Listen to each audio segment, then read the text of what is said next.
লাশ বাহির হয় না, ওইখান থেকে তো উঠেইছে।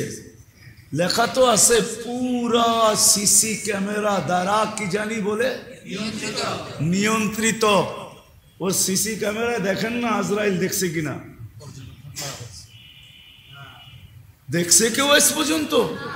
তাহলে এই সিসি ক্যামেরায় কি লাভ হইল? আজরাইলই দেখলি না।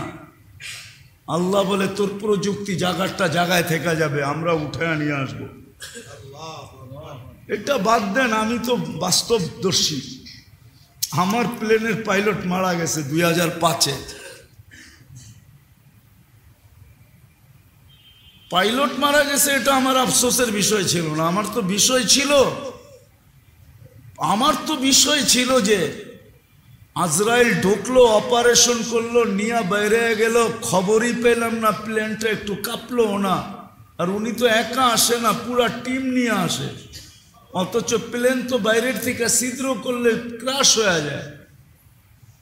উনি এতগুলা লোক নিয়ে ঢুকলো কোন দিক দিয়ে, কোন দরজা খুলে ঢুকলো? এয়ার হোস্টেজও তো দেখলো না, প্লেনের ক্রুরও তো দেখলো না, কেউ তো দেখলো না। খালি 7 ঘন্টা 20 মিনিট পরে এলান হলো, দীর্ঘ পথ পাড়ি দিয়ে আসলাম, আমাদের পাইলট আমাদের সাথে নাই। সত্য তো এটা। ইচ্ছা স্বাধীনতা দিছেন বিদায় বন্দরের মানুষ, বন্দরের যুবক, যেমন খুশি তেমন চলতে পারো, নাইলে যৌবন দিবে আল্লাহ আর তুমি বিরুদ্ধে চলবে আল্লাহ, ঠিক না? যৌবন কে দিছে?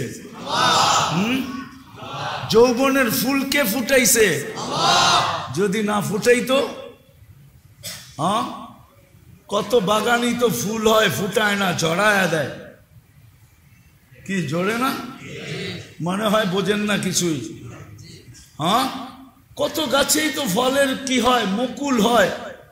আম গাছে তো মুকুল হয় বটে, কিন্তু জোরে কতটুকু থাকে? কতটুকু জোরে বেশি না থাকে বেশি? ও যুবক, তোমারে যৌবন দিয়া ফুটাইলো কে? আজকে 14 তারিখে তোমার লেগা ফুল লয়া দাঁড়ায় থাকে, যদি না ফুটতো কে দাঁড়ায় থাকতো কও? আর তুমিও আশা নিয়ে বসা থাকো যে এইবার 14 তারিখে যদি একটু লেখা পাঠায় I.U, মানে বোঝে না এরা, ফিডার খায়, ঠিক না? বুঝেও না বুঝার ভান করে বয়ে দিছে, ঠিক না? যদি আল্লাহ যৌবন না ফুটাইতো, যদি নারীর ভিতরে নারীত্ব না ফুটাইতো, যদি পুরুষের ভিতরে পুরুষত্ব না ফুটাইতো, কি করতেন? কেস কি বন্দর থানায় যায় কেস করতেন, ঠিক না? পুলিশের কাছে না র্যাবের কাছে? কার কাছে করতেন? যে আল্লাহ এই নারীত্ব ফুটায় নাই, চোখে দেখা যায় না কিছু। তৃতীয় লিঙ্গ, তো তৃতীয় লিঙ্গ কয় কেন? ওইখানে দুটার একটাও ফোটে নাই, এই জন্যই তো তৃতীয় লিঙ্গ। মনে হয় বোঝেন নাই। তৃতীয় লিঙ্গ মানে কি? নারীও ফোটে নাই, নারীত্বও ফোটে নাই, পুরুষত্বও ফোটে নাই।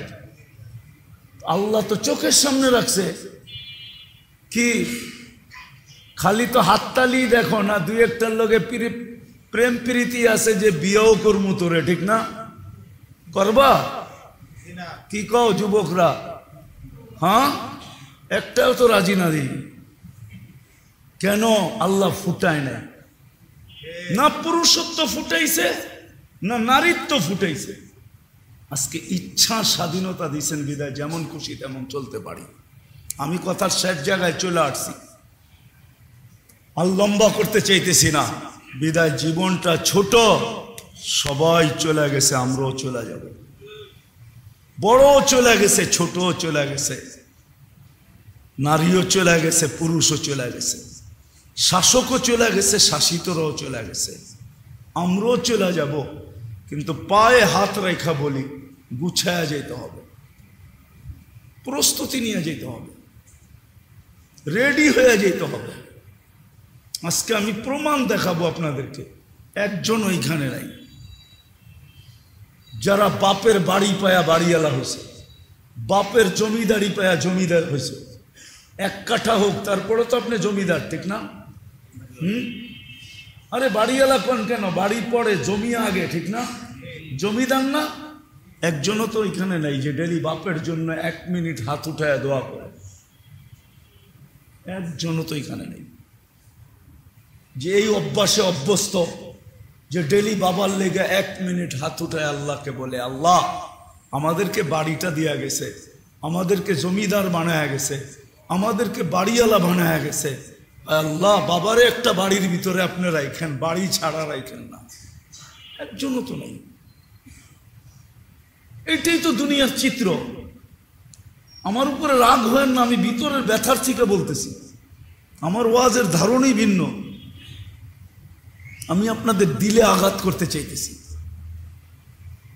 একজনও তো নাই। চিত্রটা তো এরকমই, আমার মৃত্যুর পরেও তো চিত্রটা এরকমই হবে। কেউ আমার জন্য হাত তুলবে না, আমাকে চাইতে হবে প্রস্তুতি নিয়ে, প্রস্তুতি নিয়ে যেতে হবে, রেডি হয়ে যেতে হবে, গুছায়া যেতে হবে, গুছায়া, যেন কবরে যাইতে দেরি কবর আমাকে স্যালুট করতে দেরি না করে। আপনি বলবেন কবর কি স্যালুট করে? তাইলে জালালউদ্দিন সুয়ুতির কিতাব পড়া দেখেন রহমতুল্লাহি আলাই, কবর স্যালুট দেয়। কিতাবের নাম বইলা দিতেছি, লুবাবুল হাদিস আলা কাউলিল হাসিস। যদি উলামারা পায় তাইলে মোতালা করে নিয়েন, ওটায় লেখা আছে কবরের পাশে লাশ নিয়ে গেলে কবর বলে, ইদান উহাব্বিলু লাকা বাতনি খাদরা, সেলুট, তোকে রাখতে দেরি, আমি পেট সবুজ শ্যামল বানাইতে দেরি করব না। আল্লাহর রাসূল আরব ভাবে বলছে, রাউযাতুম মিন রিয়াদিল জান্নাহ, লাশ রাখতে দেরি জান্নাতের বাগান হইতে দেরি করবে না। বলো ওলামা তো আমাকে বলতে দেয় না, নাহলে তো আমার বলতে মন চায়। লাশ রাখার আগেই তো আল্লাহ বলে, ফাফরিশ ফিরাশাম মিনাল জান্নাহ কাইলা ইয়াকা জাসাদ আবদি আলা তুরাব, তাড়াতাড়ি জান্নাতের বিছনা বিছা, আমার বান্দার শরীর যেন মাটিতে টাচ না করে, টাচ ছোঁয়া না লাগে। প্রস্তুতি নিয়ে যেতে হবে। আজকে তো সব শিখতেছি, সব শিখতেছি, ইলাজ জায়া বিলাজ জায়া সব জায়গায় যায় শিখতেছে। দুনিয়ায় গেলে তো দেখি বাংলাদেশি ছেলেরা শিক্ষার জন্য কই কই চলে গেছে। কই সাইপ্রাস, এক ছোট দ্বীপ ইউরোপের ভিতরে, ওইখানেও যায় দেখি বাঙালি দাঁড়ায় আছে। আরে তুই এখানে কি করিস? হুজুর পড়তে আইছি। দুনিয়ার কোনায় কোনায় তো যেয়ে দেখলাম। এই ছোট জীবনটার জন্য শিখে তো বটে, কিন্তু আখেরাতের প্রস্তুতি কিভাবে নিতে হবে এটা শিখে না। এটা শিক্ষা নাই, দীক্ষা নাই, এটার জ্ঞান নাই। অথচ বলে আমি শিক্ষিত। বরিশালের থাকলে কেউ রাগ হয় না, ভুল তো এইখানেই, আমার জাতির ভুল এইখানেই। বরিশালের একটা প্রবাদ বাক্য আছে, কয় মুই কি কম বুঝি, মোরে বুঝাইতে হইবে। কেউ বরিশালের থাকলে রাগ হয় না, পায়ে হাত রাখি, কারণ মুই কি কম বুঝি, মোরে বুঝাইতে হইবে। শিখে নাই কিচ্ছু, তারপরও কয় আমি শিক্ষিত, আমি অনেক শিখছি। কি শিখছেন? পেট চালানো শিখছেন, পেট চালানো, যেটাকে আমাদের কোরআনের ভাষায় বলে ইলমুল মাআশ, জীবিকা অর্জনেরটা শিখছেন আপনি। আল্লাহ ইংরাজিতে দুটা সংখ্যা এরকম আছে ইংরাজিতে, যে দুটার ভিতরে একদিক দিয়ে দেখলে একরকম, আরেক দিক দিয়ে দেখলে আরেক রকম। 9 ইংরাজিতে লেখেন 9, ওইটারে উল্টায় দেখবেন তো 6 দেখা যায়, ঠিক না? খাড়া কইরা দেখলে কি দেখা যায়? হ্যাঁ কি? আরে বলেন না, উল্টায় দেখলে আর খাড়া কইরা দেখলে? হ্যাঁ, এটা হইল ইলমুল মাআশ, পেট পালার বিদ্যা। 9 আর 6, 9 আর 6। এই জন্য ইংলিশে একটা অক্ষর, একটা সংখ্যা আছে 9, এটারে খাড়া করে দেখবেন তো 9, উল্টায় দেখবেন কি কি? এইটার নামই হলো দুনিয়ার শিক্ষা। এটারে বলে ইলমুল মাস, ইলমুল জীবিকা অর্জনের বিদ্যা। আর আমরা যেটার কথা বলতেছি ওটা আলাদা আলাদা, ইলমুল মাআদ, আখেরাতের গুছানের বিদ্যা। আপনাদেরটা মানুষ আবিষ্কার করছে, আর আমাদেরটা আখেরাতেরটা ওহী নিয়ে আসছে, ফেরেশতা নিয়ে আসছে। আসমানি শিক্ষা বলে এটাকে, আসমানি শিক্ষা। তো যেটা বুঝাইতেছিলাম, এত শিখি, দেশ থেকে দেশান্তর যায় শিখি। হ্যাঁ, কি এক একটা সেমিস্টার মোটা মোটা টাকা দিতে হয়, মোটা মোটা। এখন পর্যন্ত ভালোভাবে কথা বলতে পারে না। নিয়ে যান, আমি অ্যাড্রেস দেই আপনাদেরকে। গুলশানে আছে অস্ট্রেলিয়ান স্কুল, নিয়ে যান আপনার বাচ্চাকে, দেখেন তো ভর্তি করতে কয় টাকা নেয়। শুধু ভর্তি ফি কয় টাকা নেয়? যান, টাকায় নিবে না, ডলারে নিবে, ডলারে। বাংলাদেশি কারেন্সি নিবে না, ডলার নিবে, ডলার। এখন পর্যন্ত ভালো মতো কথা বলতে শিখে নেয়। কয় টাকা নেয়? কি, আপনারা তো ব্যবসায়ী মানুষ, যুবকদের কাছে তো নেট আছে, এখন সার্চ দিয়ে দেখো, গুলশানে অস্ট্রেলিয়ান স্কুল, ভর্তি কয় টাকা নেয়? শুধু এখনো কথা শিখে নেয়, ওরে ভর্তি করাবে।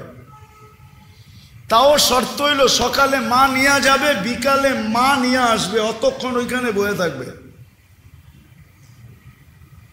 তাইলে ভর্তি নিবে, নাইলে নিবে না। সারাদিন ছেলেরও দেখবে, আবার মায়েরও দেখবে। মনে হয় বোঝেন নাই কিছু। কয় টাকা নেয়? যাক, এটা আমার আলোচ্য বিষয় না, আমি এটা বুঝাইতে চাই না, আমি আরেকটা বুঝানোর জন্য এটা নিয়ে আসছি। দুনিয়ার সব বিদ্যা শিখলেন, কিন্তু গুছানের বিদ্যা শিখলেন না। চলে যেতে হবে, গুছায়া যেতে হবে, রেডি হয়ে যেতে হবে, প্রস্তুতি নিয়ে যেতে হবে। এই জন্যই দ্বীনি শিক্ষা, এই জন্যই এই দ্বীনি শিক্ষাগুলো, এই জন্যই। আর একটা কথা সত্য, দ্বীনি শিক্ষা ছাড়া মানুষ মানুষ হয় না। দ্বীনি শিক্ষা ছাড়া মানুষ মানুষ হয় না। আমাদের অঙ্ক বইতে পাবেন, অঙ্ক বইতে, পুরান অঙ্ক বই, নতুনগুলা তো জানি না। আমরা যে সময় পড়ছি ওই সময়ের অঙ্ক বইতে ছিল, হ্যাঁ, 1 কেজি দুধের দাম এত, আধা কেজি পানি মিলাইলে কত হইল, কতটুক দুধ হইল, তার দাম কত। কি মনে হয় কিছুই বোঝেন না, ঠিক না? হ্যাঁ, আসমানি বিদ্যা যতক্ষণ না শিখবে ততক্ষণ পর্যন্ত সন্তান মা বাবাকে পাও টিপা ঘুম পড়ানো শিখবে না। আসমানি বিদ্যা শিখলেই মা বাবাকে পাও টিপা ঘুম পড়ানো শিখবে, ঘুম পড়ানো। বাইজিদ বোস্তামি পাও টিপা ঘুম পড়ায় নাই, শুনছি যেটা বলতেছি সত্য মিথ্যা পরের কথা, আর এটাই সত্য হইতে পারে। বাস্তব কাহিনী এরকম বহুত আছে যে সারা রাত্র মাথার কাছে পানি নিয়ে দাঁড়ায় ছিল। ওটা আসমানি এলেম শিখাইছে যে মা ঘুমায় গেছে, কাঁচা ঘুমে তুই উঠাইস না, ঘুম পুরা হোক তো নিজে নিজে উঠবে, তখন পানির গ্লাস হাতে ধরায় দিস। সকালবেলা চোখ খুলা বলে বলছে, বাচ্চাদন কতক্ষণ দাঁড়ানো ছিলি? পানি কখন চাইছিলি? কখন চাইছিলেন? বলে সে তো সন্ধ্যাবেলা। বলে অতক্ষণ থেকে দাঁড়ায় আসি। বলছে বাচ্চাদন পানিটা পরে নিব, আগে আল্লাহকে কিছু বইলা লই। দ্বীনি শিক্ষা এটা শিখাবে। চলেন যদি বুঝাইতে পারি তাইলে বুঝাইতে চেষ্টা করতেছি, যদি বুঝতে পারেন। দ্বীনি শিক্ষা তো এটা শিখায়। আমাদের এক বুজুর্গ ছিলেন হুসাইন আহমদ মাদানী রহমতুল্লাহ আলাই। উনি হাটহাজারিতে আসছিলেন, আজ থেকে 50-60 বছর আগের কাহিনী। এখনো যদি ওই বয়সের কেউ জীবিত থাকে জিজ্ঞাসা করলে সত্যায়িত করবে আমার কথা। উনি উজু করতে নামছেন, বসছেন পুষ্কুনির পারে, তো অন্যদিকে দেখতেছেন পিঁপড়া হাবুডুবু খাইতেছে। তো উনি কাউকে কিছু না বইলা উজু ছেড়া দিয়া ওই দিকে চলে গেছেন, পানিতে নামছেন। নামতে নামতে নামতে নামতে হাঁটু পানি পার হয়ে কোমর পানিতে চলে রান পানিতে চলে গেছেন। তারপরও নাগাল পাইতেছিলেন না, তো মেসওয়াক দিয়া পিঁপড়াকে উঠায়া উপরে ছেড়া দিছেন। সবাই হাত জোর করে বলছে, হযরত আপনি আমাদেরকে বললেই তো পারতেন। বলছে, তোমাদের চোখে পড়ে নাই, আল্লাহর হুকুম তোমাদের দিকে আসে নাই, আমার দিকে আসছে। হাকাদা উমির না, আমাকে হুকুম হয়েছে বাঁচা, তোর চোখে পড়ছে তুই বাঁচা। আসমানি এলেম যখন শিখে তো পিঁপড়া পর্যন্ত বাঁচায়া দেয়, আর যদি না শিখে তো গান পাউডার দিয়া মানুষ মাইরা সব হওয়া দেয়। এটা হলো দুনিয়ার বিদ্যা। ও কাউকে মারতে দ্বিধা করে না, ও কাউকে মারতে দ্বিধা করে না। এই জন্যই দিনের শিক্ষা দরকার। আমরা তো বলি পুরাটা শিখায়েন না, একবারে সারা জীবন আমার মতো হুজুর বানানো জরুরি না, কমসে কম এতটুক শিখান যে নুরানি মক্তব পর্যন্ত হইলেও শিখান, 3 বছর শিখান। ইনশাআল্লাহ যে ছেলেটা নুরানিতে 3 বছর পড়বে, আমার বিশ্বাস। আরে আমার এখানে কান্না সেভ করা আছে, কান্না। আমি আমেরিকার এক এয়ারপোর্ট থেকে বাহির হইতেছিলাম, তো এক ছেলে মাকে হুইল চেয়ারে নিয়ে আসতেছিল। তো এয়ারপোর্ট থেকে বাহির হয়ে যখন গাড়িতে উঠাবে, তো সে হুইল চেয়ারের থেকে কোলে কইরা গাড়িতে উঠাইতেছিল। 10 হাত দূরে এক ইংরেজ মহিলা দাঁড়ায় কাঁদতেছিল। তো আমি ওকে জিজ্ঞাসা করতেছিলাম, তুই কাঁদিস কেন? এই দৃশ্য আমাকে কাঁদাইতেছে। ওটা মুসলমান ছেলে ছিল, দিনদার ছেলে ছিল, মাকে হুইল চেয়ারের থেকে বসায় আইনা বাচ্চার মতো কোলে করে গাড়িতে বসাইতেছে। আর ওইটা আমেরিকান হোয়াইট ছিল, খ্রিস্টান ছিল। ও দৃশ্য দেখা কাঁদতেছে যে দেখো এই বয়সের মাকে সন্তান কিভাবে কোলে করে গাড়িতে উঠায়, আর আমার সন্তান কোথায় হারায় গেছে আমি জানি না। বৎসরে 2 বার আসে, একদিন মাদার ডে হিসাবে একবার আসে, আর আরেকদিন ফাদার ডে হিসাবে ফাদারের কাছে। যদি আমরা শিখতাম তাহলে আমাদের দেশে হয়তো বৃদ্ধাশ্রম। আমি তো যেদিন বাংলাদেশে বৃদ্ধাশ্রমের সাইনবোর্ড দেখছি, ওই দিন আমার মন চাইছে, মনের থেকে আল্লাহকে বলতেছিলাম, ইয়া লাইতানি মিত্তু কবলা হাদা ওয়া কুনতু নাসিয়াম মানসিয়া। আল্লাহ, মৌত হইল না কেন এর আগে? মুসলমান সন্তান মা বাবাকে রেখে গেল বৃদ্ধাশ্রমে, অথচ একটা ওর জান্নাত, আরেকটা জান্নাতের গেট। বাবা তো জান্নাতের গেট, মা তো জান্নাত। ইমাম শাফি রহমতুল্লাহ আলাইহি পাও টিপতেন আর মাঝে মাঝে তালুতে চুমা দিতেন। মা কাইপা উঠতো, পায়ের তালুতে চুমা। বলছে, আমি পায়ের তালুতে চুমা দিই না, আমি তো আমার জান্নাতে চুমা দিয়া স্বাদ নিতেছি। আর আজকে রেখা আসে যে বৃদ্ধাশ্রমে। দুনিয়ার অন্য দেশে দেখা আসছি বটে, কিন্তু আমার দেশে যদি শিক্ষা থাকতো, আরে 3 ক্লাসও যদি শিক্ষা থাকতো, 3 ক্লাস নুরানি, আমার বিশ্বাস রব্বে কাবার কসম, ও কোনোদিন মা বাবাকে বৃদ্ধাশ্রমে রেখা আইসা ঘুমাইতে পারে না। ও যদিও কোনো যাতনার কারণে রেখা আসতো, আর আইসা রাত্রে চিৎকার দিয়া বলতো, আমি করলাম কি?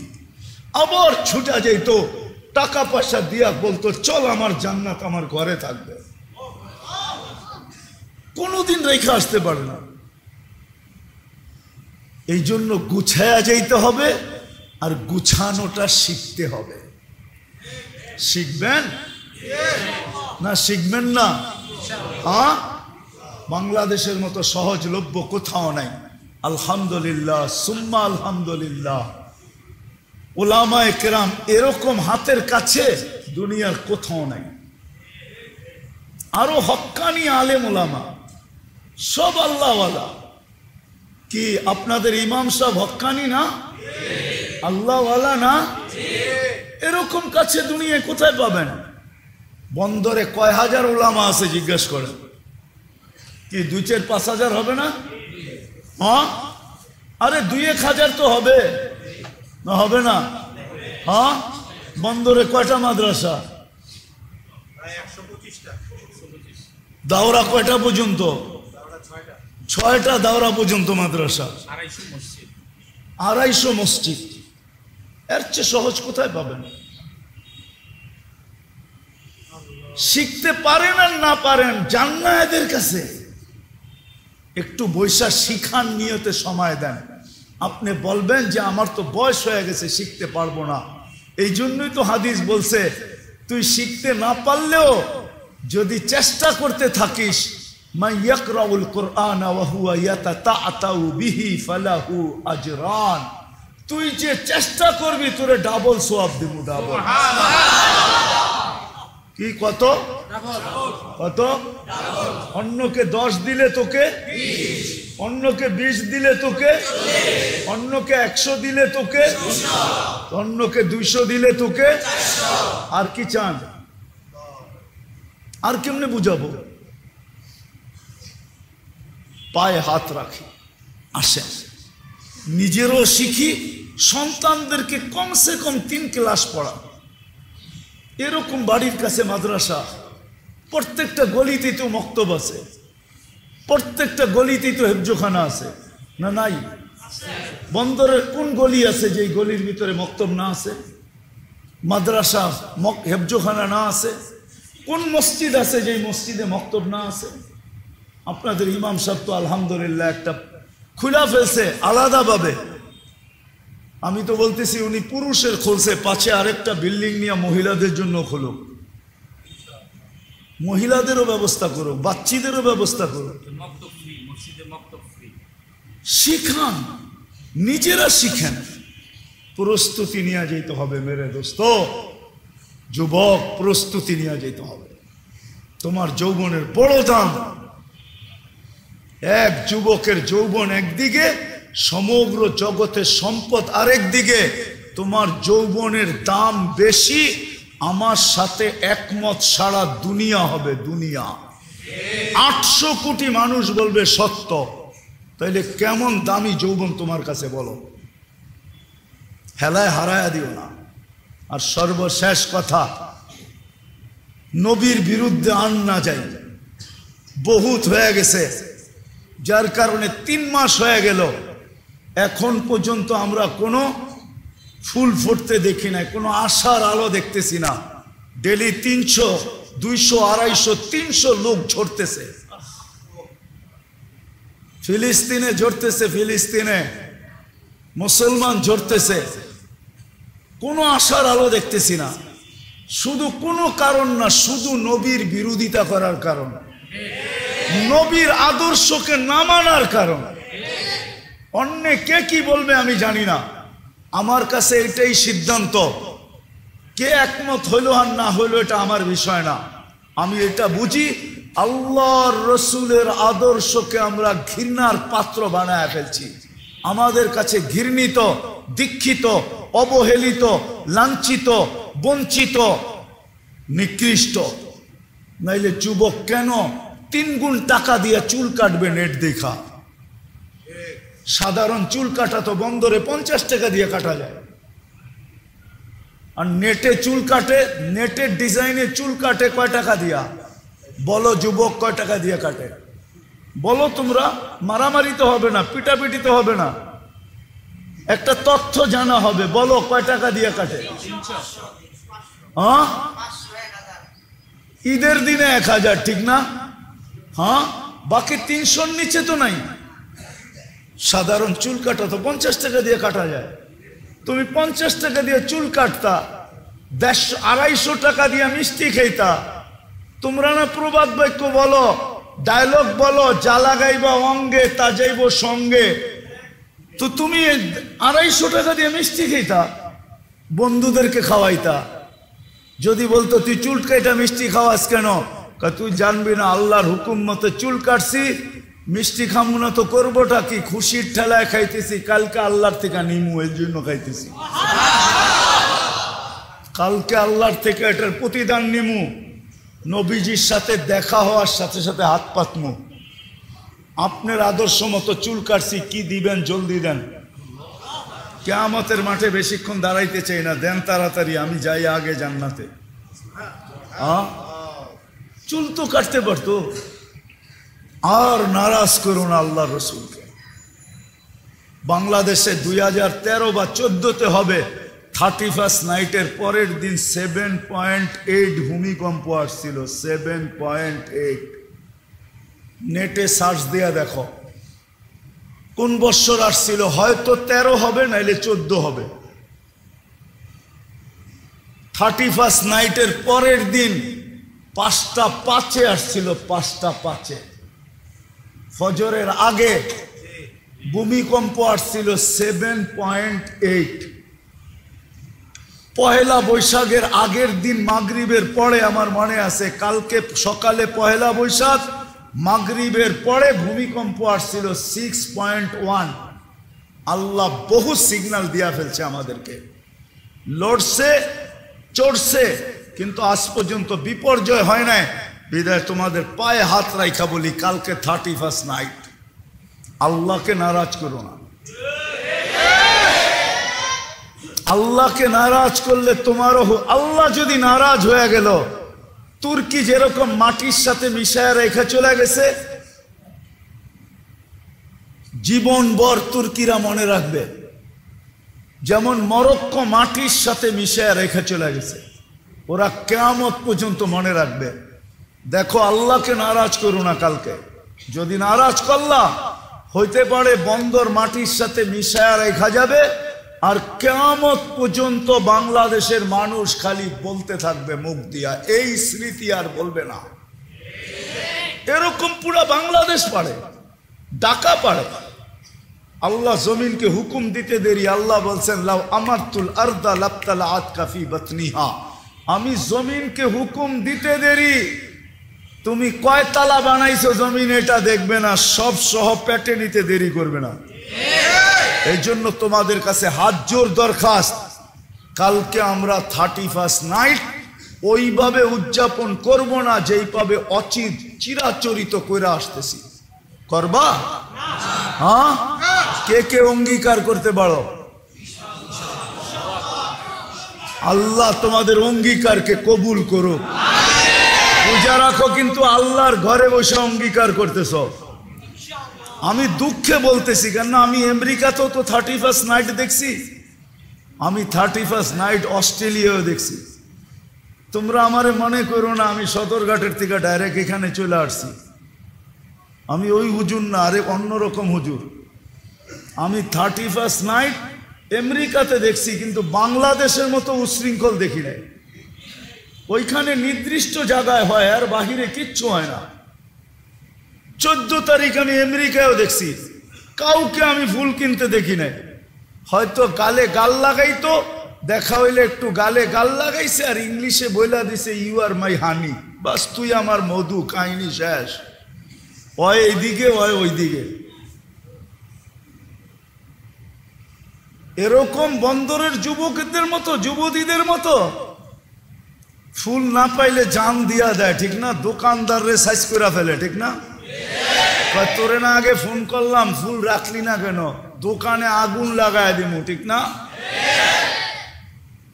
কত কষ্ট করে পটাইছি, ফুলটা দিলে পুরাপুরি হইতো সাইজ, তুই ফুল রাখস না, তোরেই রাখবো না দুনিয়াতে। এরকম তো আমি অস্ট্রেলিয়াও দেখি না। অস্ট্রেলিয়া তো আমি 31st নাইট দেখছি, কিন্তু শুধু একটা ব্রিজের উপরে হয়, আর কোথাও না। ব্রিজের উপরই হয়, প্রত্যেক গলি গলি তো হয় না। আমাদের তো এরকম গলি নাই, এরকম ছাদ নাই, এরকম বাড়ি নাই যেখানে উদযাপিত না হয়, ঠিক না? হ্যাঁ, মনে হয় যে কিয়ামত শুরু হয়ে গেছে আর কি। কালকেও কিন্তু আমি নারায়ণগঞ্জে থাকবো, আমি খবর নেবো তোমাদের। কালকে আমার প্রোগ্রাম ঠিক 31st নাইটের সময় কিন্তু আমি নারায়ণগঞ্জে থাকবো। যেইখানে থাকি আর যেইখানে থাকি থাকমু নারায়ণগঞ্জে, আলীগঞ্জে থাকবো, আলীগঞ্জে। আমি তোমাদের পায়ে হাত জোর করে বলি, ছেড়া দাও, আল্লাহর রসুলকে আর নারাজ করো না। আল্লাহর রসুল বড় নারাজ হয়, এতে আল্লাহ বড় নারাজ হয়। আল্লাহর রসুলকে নারাজ করো, আবার তুমি বলো আল্লাহর রসুলকে মোহাব্বত করো। এই দুটো এক জায়গায় মিললো তো মিললো কিভাবে বলো আমাকে? তাসির রাসূল ওয়া তুযহিরু হুব্বাহু, কবির কথাই তো সত্য। বিদায় আজকের থেকে আমরা শিখবো, সন্তানদের করছে কম 3 ক্লাস পর্যন্ত পড়াবো। পড়াবেন? নিজেরা শিখবো তো, আখেরাত গুছাবো তো। আল্লাহ আমাদের সবচেয়ে আমল করার তৌফিক দান করেন। ওয়া মা আলাইনা ইল্লাল বালাগ।